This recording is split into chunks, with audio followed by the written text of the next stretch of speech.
CJ on the beat. Hi, I'm Jordy. And I'm Steven. And this is Thorndale Theater Talk. This is a podcast where we talk about movies and TV shows and anything in the entertainment industry. Get pumped. Damn straight. Get pumped. Remember to also follow us on Instagram at Steven Centrella. That's that guy right there. You don't have to, but you should. Nah.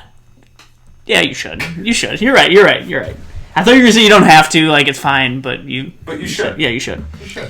On Twitter, at Thorndale Talk, our official Twitter page, at Kibbles312, and at Steven Centrella. Mm-hmm. What was that? Making hand gestures. Yeah. And then follow our Facebook page, Thorndale Theater Talk, and our YouTube channel, Thorndale Theater Talk. Like, subscribe, comment, tell us what you want to hear. We're in for criticism. Steve-O's doing a little dance right now. We're open for criticism. Remember to also like and subscribe. Just click over the button. If you do it, Jordy. All right, enough of fake promises for me. Why? What do you mean why? Jordy will look you in the eye and say you're a good person. I have to give them a hug, shake their hand, and look them in the eye and say they're a good person. Yes. That's 3 things I have to do. I honestly think the third one's not a bad thing. They're not all bad things, but it's just like a lot to do for clicking a button. I know, but those are good things to get out of clicking a button. All right, I'm not going to do those, but it'd be very nice to like and subscribe. Remember to listen to our 57 other episodes on podcast streaming services like Spotify, Apple Podcast, and Breaker. All right, Steve-O. Let's just get right to it. Let's get to it. Movie of the week. Movie of the week. So, all right, my movie of the week was supposed to be Chinatown. Unfortunately, I did not get a chance to watch it, so I'm moving it as my movie this week. So I'm going to be watching it this week. But the movie I did watch, so I did watch a new movie this week. I watched Mortal Kombat. Hit theaters, it hit HBO Max. I will tell you this, it's definitely worth a watch. You know, you're getting what you're getting. Like the same thing with Kong and Godzilla. It's an action movie. It's fun. It's entertaining. Like it's a decent storyline. A lot of cool fight scenes. Like you're getting what you're getting. It was entertaining for sure. Yeah, I do want to see it. Definitely worth watching. I'm only disappointed in one thing. Tiny spoiler, not really a spoiler, but you know what? I just wish is it a some character? at some part in the movie they just said. I wish they said finish him. Oh, okay. But they didn't. But it's okay. I'm okay with it. It's not really a spoiler at all. Well, in the movie they don't say that. Whatever. So technically that is a spoiler. Or they go fatality. But yeah, they don't do any of the cool stuff like that from the video game, but it's cool. It wouldn't go well with the story. Yeah, that would be kind of weird if some random guy is like in the corner, and every time there's someone dies, he goes fatality. Just like yell out, and be like, finish him! Be like, who the hell's that guy? What the hell? Every fight. Every fight, be like, my good friend. He's always there. Just tell me to finish these guys. Yeah.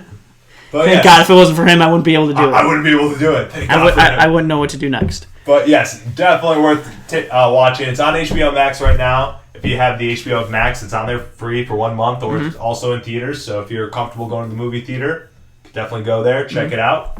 So Mortal Kombat, that's what I watched this week. Nice. Yes. Nice. And what was your movie of the week? My movie of the week is on Netflix called Rush. It was an yes. old movie with directed by Ron Howard with Chris Hemsworth, David Brühl, who was in Inglourious Basterds, is also Zemo in the Marvel Cinematic Universe, and also Olivia Wilde. And there's a couple more that I'm blanking out on. But those are like the big names. The main characters. I enjoyed it. It was a good movie. Yeah. It was, IMDb made it an 8.1, and I always think that, like, if you're in the 8s in IMDb, that's, like, holy shit, in my opinion. I don't know if it was that high, but I still enjoyed it. I really liked it.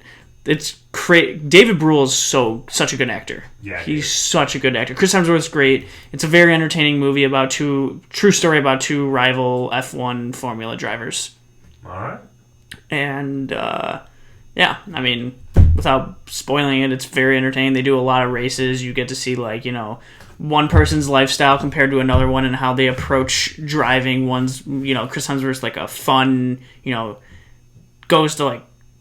goes crazy, drinks out in the kind of the nightlife, and then David Brühl is more of like the straight shooter, like, all right, I am like, I've studied this, like that's how I go, and they're both like assholes. It's a cool dynamic. It's really cool. I'd recommend it on Netflix. Directed by Ron Howard, who is I say more hits than misses, but he still has those couple misses. He does. Yeah. Without giving anything away, I recommend it. What's your movie of the week this week going to be? Oh, thanks for asking, Steve. Well, I already said what my movie of the week this Yeah. So what's yours? What's mine? Yeah. Mine is going to be Grindhouse Death Proof, which is directed, I believe, part of it's directed by Quentin Tarantino and another part's directed by Robert Rodriguez.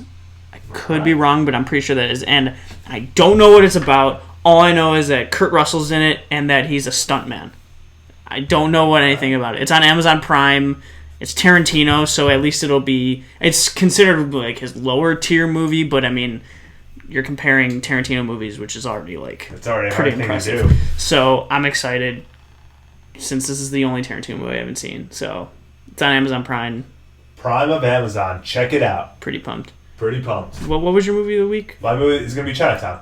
Oh yeah, Jack Nicholson. And it's on also Amazon Prime. Right. It's an older movie. But yeah, so that was my movie. It's supposed to be this week. It's very good. Yeah, pushing next week. Again, just look at the ratings itself. 99% on the Rotten Tomatoes, 92% on the Metacritics, and then an 8.1 on the IMDb's. So it's got great reviews. Yeah. It's very good. I've seen it. Roman Polanski is also like a really weird guy, but like he's like an incredible director. Yes.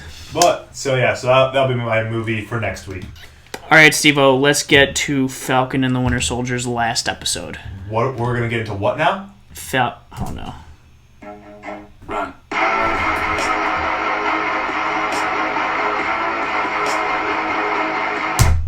Perfect. You like the run one because the guy says run in the beginning. That and also in the show they run. Yeah, they do. They do. There's a lot of movies and shows where people run. Yes, so but in this show they do it more than usual. They do run. They do run. So all right, last episode, Falcon and the Winter Soldier. Yes. Spoiler review. We're gonna do our usual wait 2 seconds. So spoiler review. 1 Mississippi, 2 Mississippi. What did you think? I honestly ended really good. Definitely ended really good. I think it ended on a good note for sure.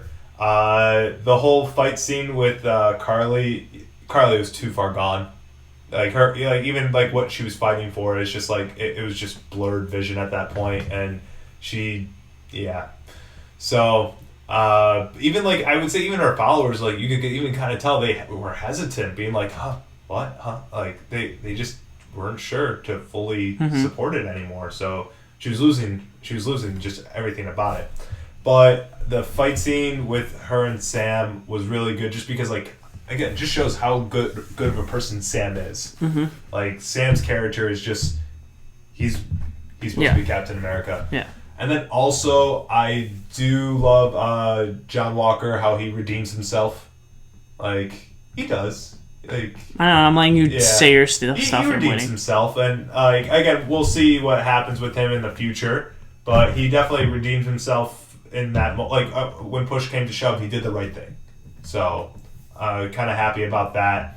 And then I will say this one thing: I wish they kind of expanded a little more. Like we saw, so when Bucky finally told the old Asian man that he's the one who killed his son.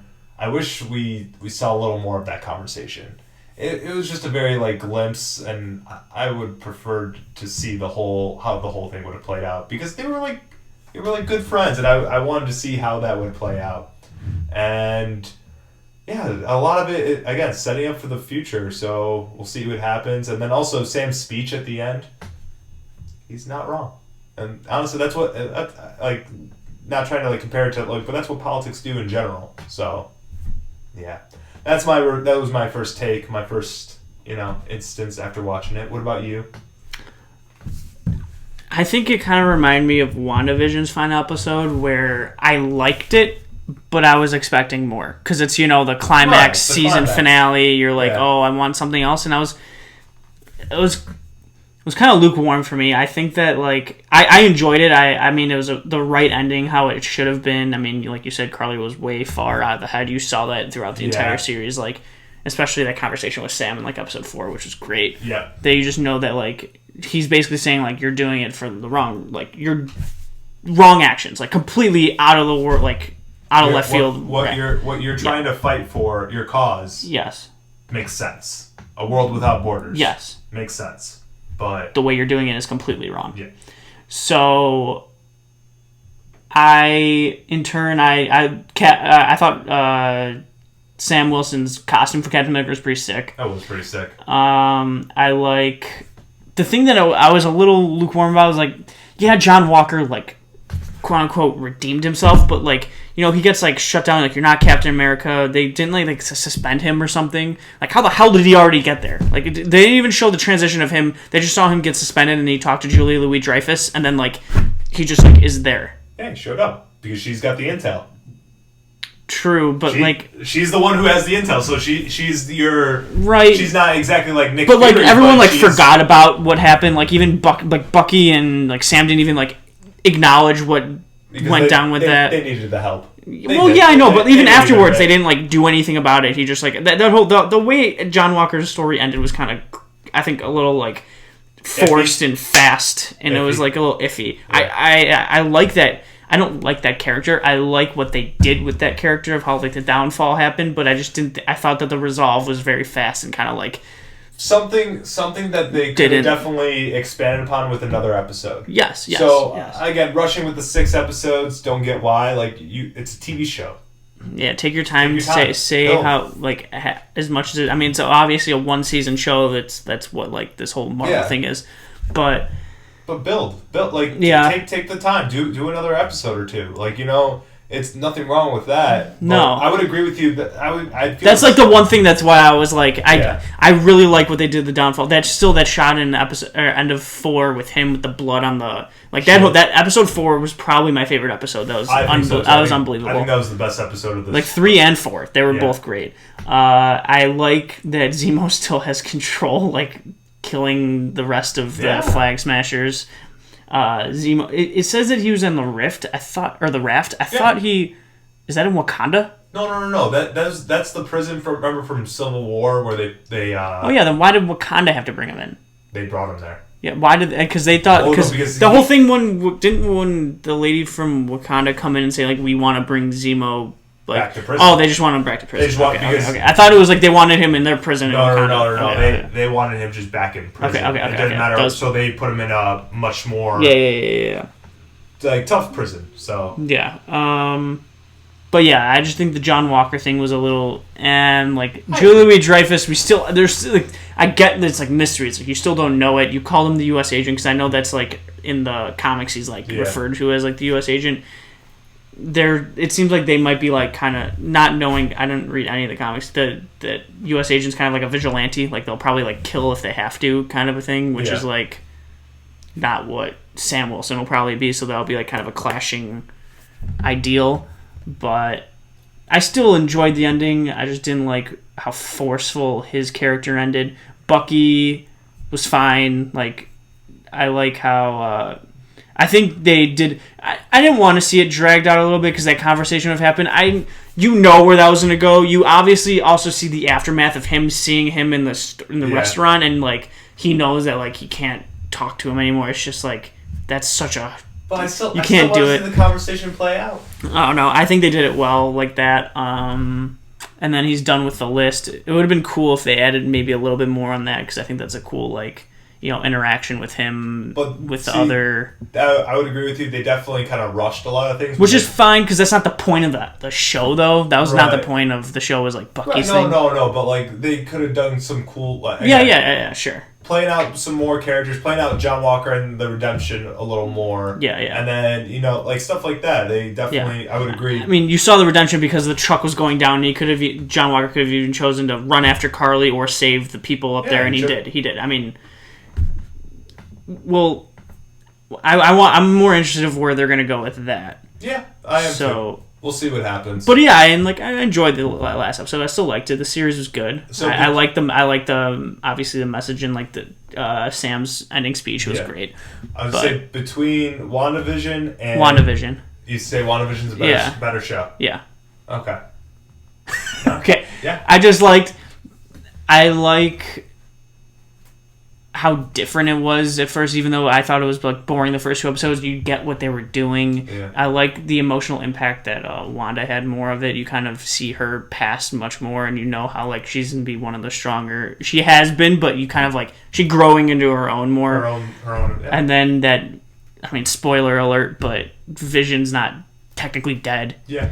So that's interesting, and I don't know where that's going to go. So I don't know why that Vision wouldn't go to that Wanda and rekindle that because they were so much in love. I know it's like the different one, but he got all the memories. Yeah, but he hasn't felt those memories. He's seen the memories. Oh, he hasn't. Okay.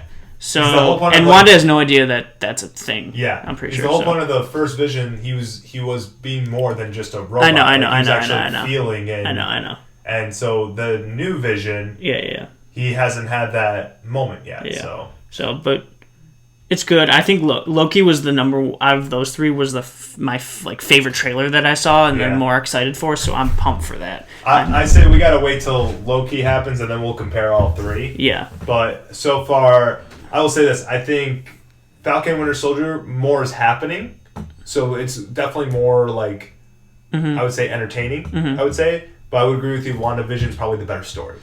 I liked WandaVision more, but I still think episode 4 of Falcon and Winter Soldier was probably the best out of any of the things. But that's what I think. Falcon Winter Soldier more is happening. So, like I said, more. I know. Action, I know. I get what you're saying. The story of WandaVision's better. Yeah. So they both have pros. They both have cons. But I would say right now, I guess I would go with WandaVision would be the better show so far. But again, we'll wait till Loki comes out and we'll see what happens. I'm pumped for Loki. Loki looks really, really good. Yeah. So that is our review and final review of Falcon and Winter Soldier. Right. So we will start reviewing Loki June 11th. Well, that week of June 11th. Yeah, so once that comes out, so we'll start reviewing that. In the meantime, so on Sunday, the Oscars happen. You've heard our predictions in previous episodes. We're just going to kind of go over the results and just hear some of our reactions about what happened. So, the first big one, we're just going to start with big picture. Why not? Let's just go big. Let's go big. Nomadland won. Nomadland won. That's something I think we both saw coming. Yeah. Yeah. What was your movie of the year compared, or through from the nominations list? So, what's your personal one? The ones that what's your number one? Again, from the episode, because last episode, I did not pick one. I picked my top 3. And I understand. You got to choose one. No, I still won't. But get the hell out of here. Your 3 was Judas and the Black Messiah, Sound of Metal, and I don't know what the third one is. Is it Promising Young Woman? Yep. But between those 3, I wanted those 3 to win. One of those 3. One of those 3 to win.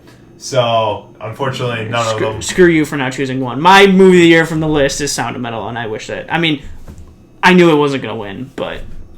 You know what? Sound of Metal did not get it. It won 2 awards, but still, not enough love. Praise. Not enough love for that. That was such a good movie. It was such a good movie. So, yeah, I definitely was... I kind of saw Nomadland winning. Yeah, same. Yeah, that's something, but it's not what I wanted. But let's just get it over with. Best actor. Anthony Hopkins won. Wow, I was in shock. With all the whole awards going on, it looked like Chadwick Boseman was easily going to win, and he didn't. He didn't. Yeah, I thought I picked Chadwick Boseman.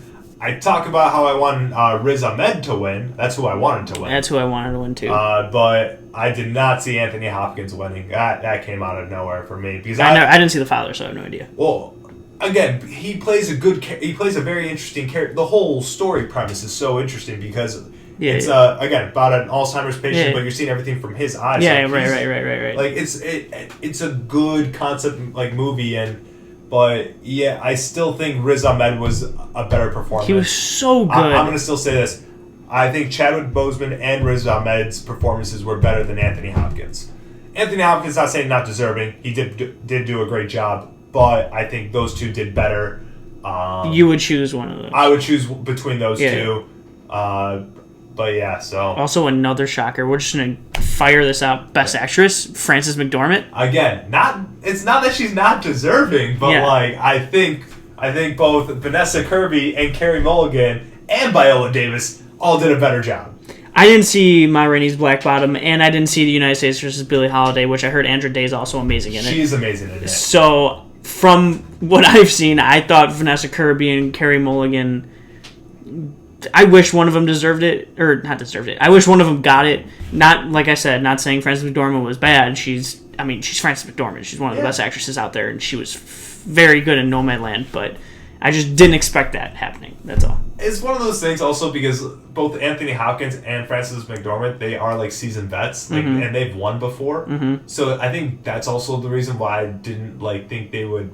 Yeah, they like to try to do newer. Yeah, but that's also why I didn't think those two weren't going to win because there's again seasoned vets who've won before. So it's like a lot of these other performances, like Viola Davis has won before, but that's why I would think it would be down to Carey Mulligan, Vanessa Kirby, and Andrea Day, just because they've never won before. So I figured, and plus their performances were really good. And to be fair, I feel like with the Best Actress, all of them all of them did a great job this year. That was a really hard category. Yeah, that was in my opinion, that was the hardest category. Yeah. Best movie's always up in the air, but Best Actress I thought was a very hard category to choose because they were all amazing. Yeah.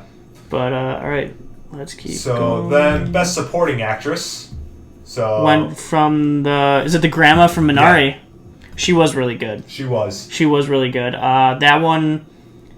The Maria Bakalova, she was never going to win, but I do like that she got nominated because she was really good in Borat 2. Again, one person I'm upset that did not get nominated, again, going back to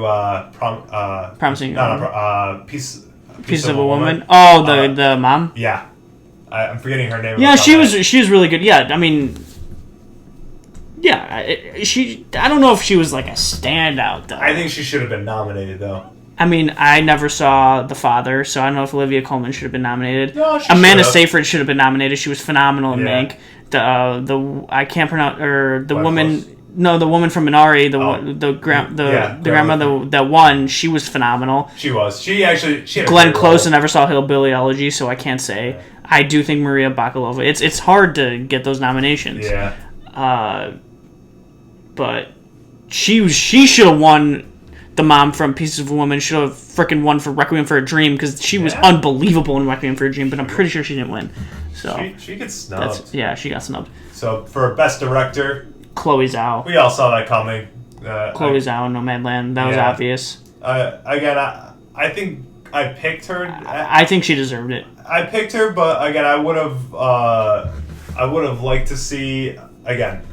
I would like to see Promising Young Woman get more praise, and I wanted to see Sound of Metal get more praise, even though Sound of Metal's director wasn't nominated. But Sound of Metal should have got more praises. But that's what I mean. I feel like both of them definitely should have gotten more praise. But that's a category I feel like. Yeah. Whatever. We all knew Chloe Zhao. I think she did deserve to win. I thought she directed it really did. well. I'm not denying. I'm not saying she did. No, no. I'm saying. I agree. I know what you're saying. I would have liked to see. This one, Best Supporting Actor, we all saw coming. It was Daniel Kaluuya. I think that was an obvious one. Yeah. The thing that I'm very thankful that happened was, Leslie Odom Jr. got nominated for One Night in Miami. He was amazing as Sam Cooke. He was. And Paul Raci got nominated for Sound of Metal because he got I didn't see him I only saw the Golden Globe, so I can't say all the awards. Right. But he was not nominated for a Golden Globe, even though the Golden Globe is obviously a much poor man's Oscars. I'm glad he got nominated. He was so good in Sound of Metal. Again, if I wanted Daniel Kaluuya to win. Yeah. So did I. A second person. Paul Raci. I agree. Leslie Odom Jr. is close. I really liked him as Sam Cooke. I really liked him as Sam Cooke. He'd be number 3 for me. Because I don't get me wrong. I think just Paul Raci his performance was really good. He was so good. I probably would have chosen Paul Raci too if Daniel Kaluuya wasn't there, but yeah, I still Leslie Odom Jr. was so good. That was another tough group of actors, I think, in my opinion. I think Daniel Kaluuya was an easy winner. Yeah, easy winner. But I still think, good. I still think the rest of them all did great performances. No, everyone that gets nominated in these obviously do great performances. Right. We're not taking anything from it's more if I saw any of the other ones win, I wouldn't have been upset, if that makes sense. True. So, Because like if I saw any of the others won, I'd been like, okay, True, all true. well deserving. So True, but like this was not. I think this was the most obvious one. Yeah, it was. Either that or best director for Chloe Zhao. Yeah. I think those two were the most obvious. best animated feature, That you're was happy. easy. Soul. That was easy. Yeah, Soul's great. Yeah, I saw that coming. Come on, who did it? Who didn't? Soul's great. Original score was Soul. Yeah, Soul's great. Best original screenplay was Promising. Emerald. Yep, Promising Young Woman. which again, I'm glad it got its praise. I think the screenplay was really good too. It was. I mean, Carey Mulligan also. Everything about that movie is great. Everything. Best adapted screenplay Was was The Father. Definitely. And And visual I mean, effects, of course, Tenet. Yeah, that was obvious. The Uh, cinematography going to Mank was cool. Yeah. But so like We're just going through. Well, Sound of Metal. So again, You want to give the recognition. because you know what? Fine, give them film editing, but they deserve more, man. Yeah, that should have won best. They deserve more. I loved all those movies that I saw too on there. Like, I mean, Nomadland is, in my opinion, is great. I understand people saying like it's a little step below because it is like a different movie in the sense of Yeah. like it's incredibly slow the Yeah. entire way. But Sound of Metal was so good. Did not get enough praise, man. Yeah, I'm upset. such a Alright. good movie. But yeah, so that's just our recap of all the Oscars Yeah. and the things what we thought and who won and what should have won. Sound of Metal. There's still all those movies are great though. It's Yes, they are. nothing against it. I still love Nomadland. All right, All right. Steve-O. So- Is it time for the news? It's time to get into the news, everybody. Jordy, where do we get our news from? ScreenRant.com. That is damn straight. ScreenRant.com. So let's jump into the news. Jordy, kick it off. I'll kick it off. Kick it Paul off. Dano and Kunal Nayyar join Adam Sandler's Netflix drama Spaceman. So Paul Dano, who we all know from There Will Be Blood, he's going to be the Riddler in the Batman. He's in Little Miss Sunshine. I can keep going. Yeah. Great actor. And then Kunal Nayyar, I hope I'm pronouncing it correctly, who was in Big Bang Theory, joins Netflix's sci-fi drama with Adam Sandler, Spaceman, which I looked more into with Carey Mulligan that we I was referenced. going to say, don't forget about Carey Mulligan. We talked about it, I think, last episode, because that's when her announcement of her joining the cast. So, again, you got a good cast going here for you. You Yeah. got Paul Dano, Carey Mulligan, Adam Sandler.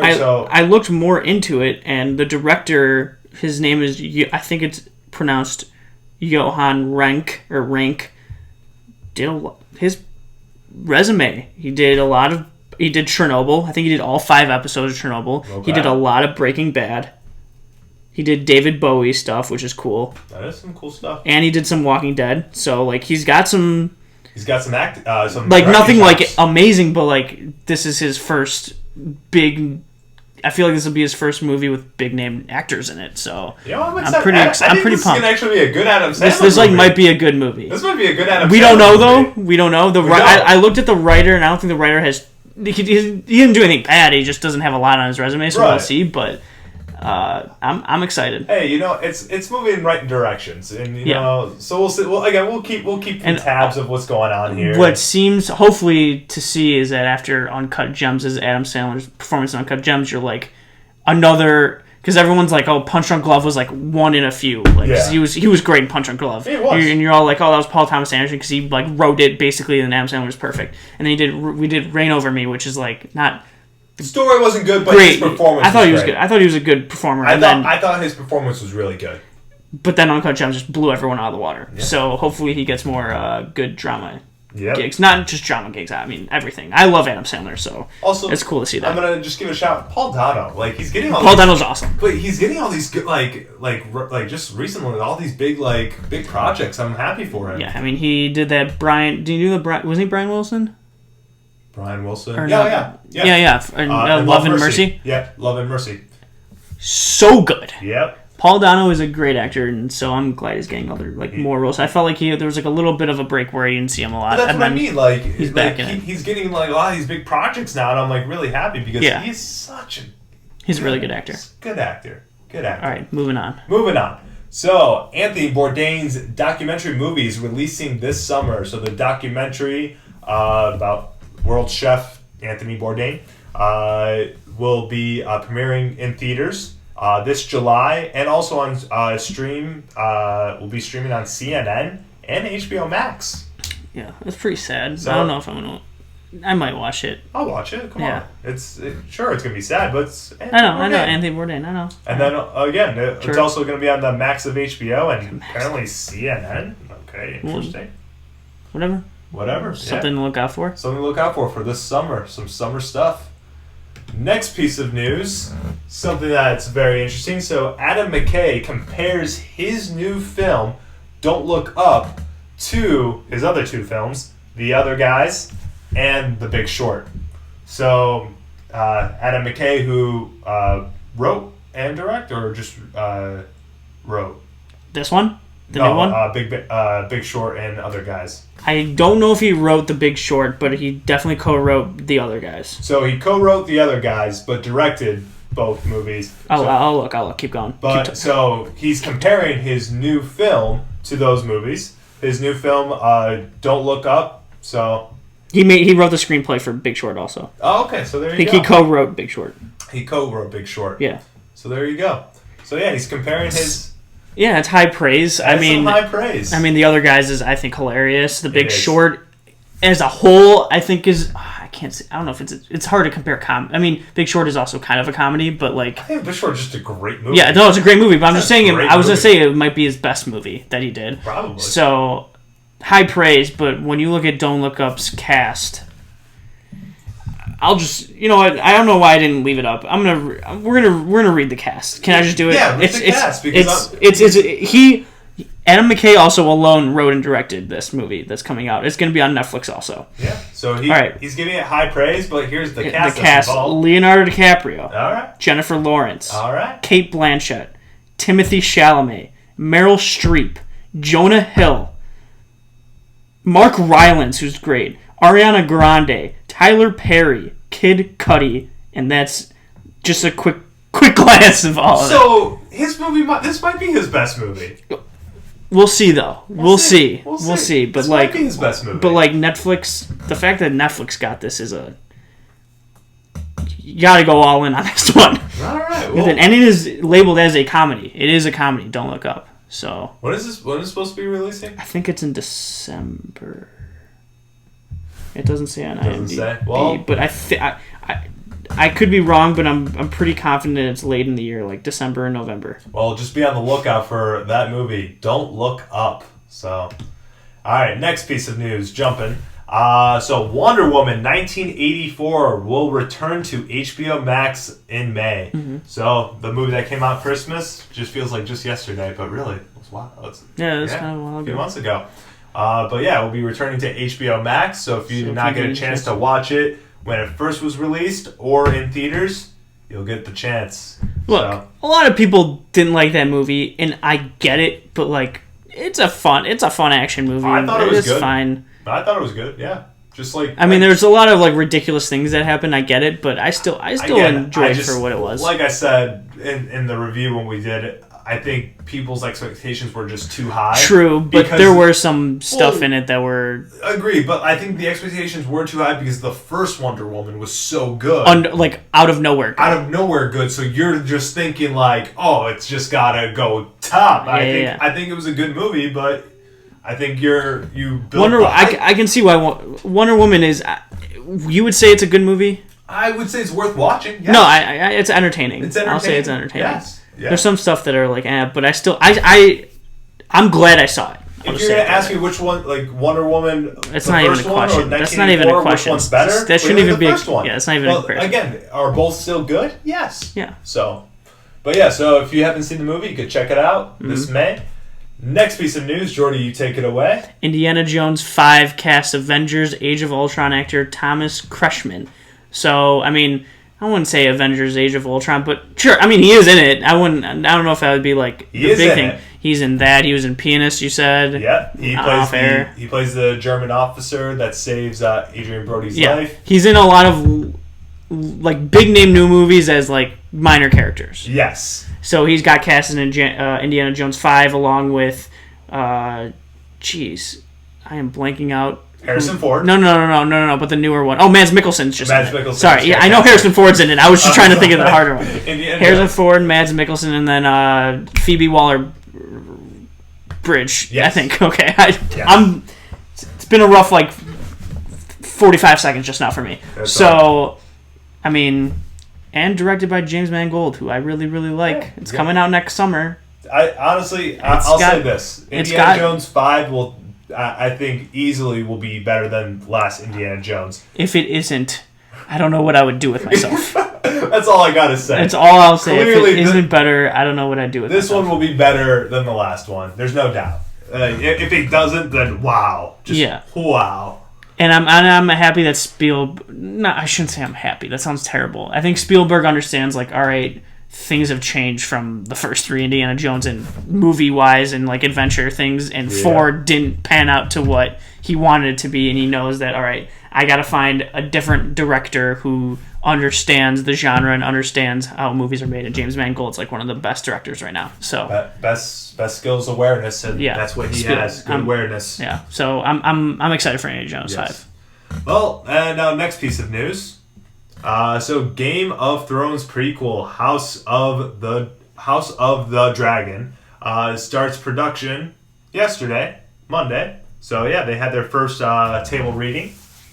So things are moving for them. Yeah, it's and then they said it's likely to be out next year sometime. They don't know when, but it said 2022. So it's supposed to come out in 2022. And it's set 300 years before the events of Game of Thrones, about the Targaryen family. So one thing I will say, again, it's just prediction. So if they're just starting table reads now, I don't know how it works. I would say, well, I know like the sequence how it works. I don't know the time between it. Again, I'm gonna throw my guess out there. I'm gonna throw it out there. You're gonna throw it out there. Let's throw it out there. It's gonna be a summer show for 2022. Okay. So I'm gonna say maybe June or July of 2022. That's my prediction. Assuming like no like God forbid delays happen and stuff like that. But that's gonna be my prediction. Okay. So we'll see what happens. I have no prediction. I just know it's gonna come out in 2022. Oh, I'm throwing a guess in when 2022. I'm going fishing here. You're going fishing. I'm going fishing. We'll see how it is. I'm gonna be incredibly skeptical because Game of Thrones did just end. Was it 3 years ago? 2 years ago. 2 years ago. 2 years ago. 2019. So like pretty fast for a new one, but I get it just because when you hear the name Game of Thrones, you're like, wow, that was like one of the biggest series of television history. Mm-hmm. So. Yep. Yeah, but I'll watch it. Don't get me wrong. I'm still gonna watch it. Yeah, like sure. It's like one of those things. Like I know, but like if you don't like it, you're gonna stop. You're right. But it's one of those things. I'm gonna watch the whole first season and just play it from there when it comes to our TV shows. But like kind of like with Space Jam 2, I'm not excited for it. I'm still gonna have to watch it just because I have to. I can't. No, you don't. I have to. I refuse to watch it. I'm glad because I saw the trailer. Did you see the trailer? It looks awful. It did not look good, and it looks awful. I would admit if it looked good, I would be like, "Oh, this is a good children's movie," and I'm really pissed off that it's good. That looks good. It does not look good, in my opinion. I'm gonna say this: LeBron's acting chops are awful. I don't think LeBron's a bad actor. I don't think it's that. I think just like the whole the whole way it was like made, it just didn't look good. Also, Don Cheadle. I love Don Cheadle, but I love Don Cheadle. He can do whatever he wants. Yeah, you're at the point of your career you can do whatever you want. Don Cheadle's but that's a great something actor. You shouldn't have done. Hey, I don't want to watch it for my own personal reasons, but don't hate on Don Cheadle. I'm not hating on Don Cheadle. I'm hating on the choice he made to join that film. So there's a little hatred of Don Cheadle. Come on, you're better than that, Don Cheadle. You're better than that. Don Cheadle's the man. He's better than that. You don't need no Space Jam 2 stuff. All right. Last piece of news, Jordy, take it away. I wonder why you made me take away for this one. Yes. Last of Us TV show finds more directors. So they found Jasmila Zbanek, probably said that wrong, and Ali Abazi. So I probably said that wrong also. So we looked up what other previous things they've directed, and I haven't heard of any of them. Not saying that's bad. It's just like some of them was in a different country, so I have faith still. He's having faith. I have faith. He's like George Michael. You gotta have faith. I have faith in Neil Druckmann and the other guy who did Chernobyl. Yes. Whatever. I have faith in them. Neil Druckmann created this entire world. Yes. And he knows what's up. I'm looking up who created Chernobyl because it's embarrassing that I don't know it. Also, the cast with it too. That's promising. That's very Craig Mazin. Craig Mazin. Craig Mazin. I mean, the cast with Pedro Pascal and then Bella Ramsey, which is funny because when they were talking about the original Last of Us, like if it was a movie or when it was like kind of in development, they had Macy Williams was going to be Ellie. Yeah. And it's funny that they got it from the same show. Yeah. Which is I think a perfect replacement. Yeah. Because Macy Williams is older, so you can't do that. I think that's the problem is... It is. She's older. Yeah, the problem we can't do Macy is because she's older than the character now. And Yeah, it just wouldn't Ellie work. is, I think, 14 or 15 in the show. Right? No. Ellie's 14 in Ellie's this 14. game. So, like, Yeah. I'm excited. I don't know how long the series is going to be because I'm thinking I'm excited.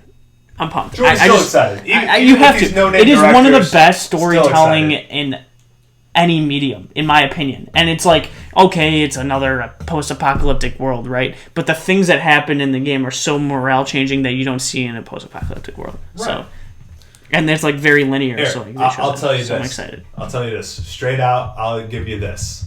It will 100% be better than The Walking Dead.